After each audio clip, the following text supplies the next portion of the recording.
السلام علیکم۔ ننھی دکان۔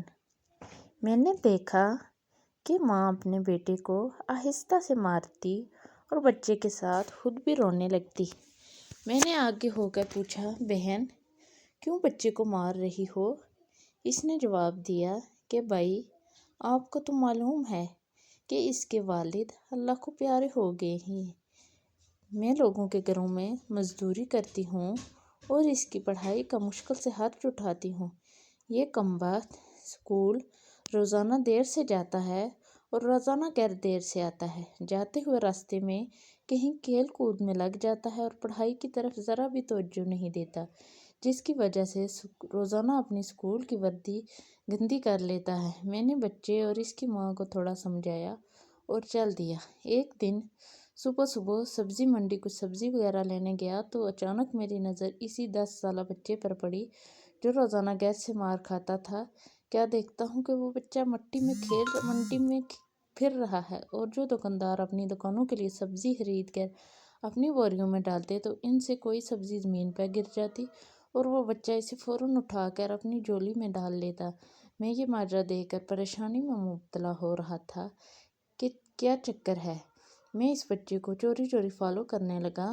جب اس کی جھولی سبزی سے بھر گئی تو وہ سڑک کے کنارے بیٹھ کر اونچی اونچی آوازیں لگانے لگا اور اسے بیچنے لگا۔ منہ پر مٹی، گندی وردی اور آنکھوں میں نمی کے ساتھ ایسا دکاندار زندگی میں پہلی بار دیکھ رہا تھا۔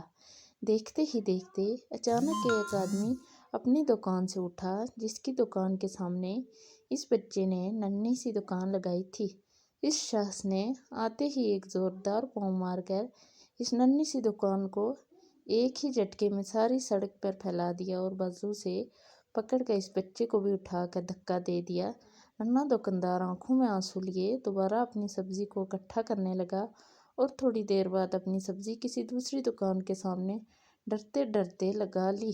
بھلا ہو اس شخص کا جس کی دکان کے سامنے اب اس نے اپنی ننھی دکان لگائی۔ اس شخص نے اس بچے کو کچھ نہیں کہا۔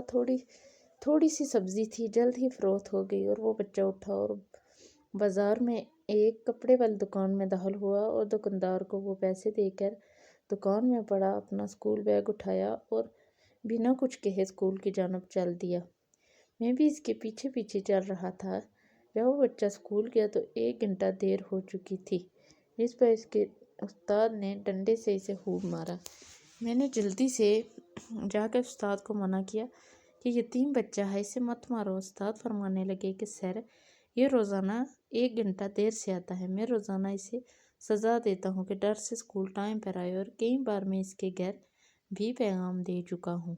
بچہ مار کھانے کے بعد کلاس میں بیٹھ کر پڑھنے لگا۔ میں نے اس کے استاد کا موبائل نمبر لیا اور گھر کی طرف چل دیا۔ گھر جا کر معلوم ہوا کہ میں جو سبزی لینے گیا تھا وہ تو بھول ہی گیا ہوں۔ حسب معمول بچے نے اسکول سے گھر آ کر ماں سے ایک بار پھر مار کھائی ہوگی۔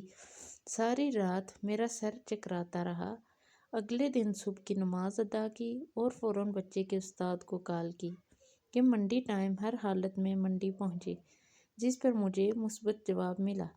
سورج نکلا اور بچے کا اسکول جانے کا وقت ہوا اور بچہ گھر سے سیدھا منڈی اپنی ننھی دکان کا بندوبست کرنے نکلا۔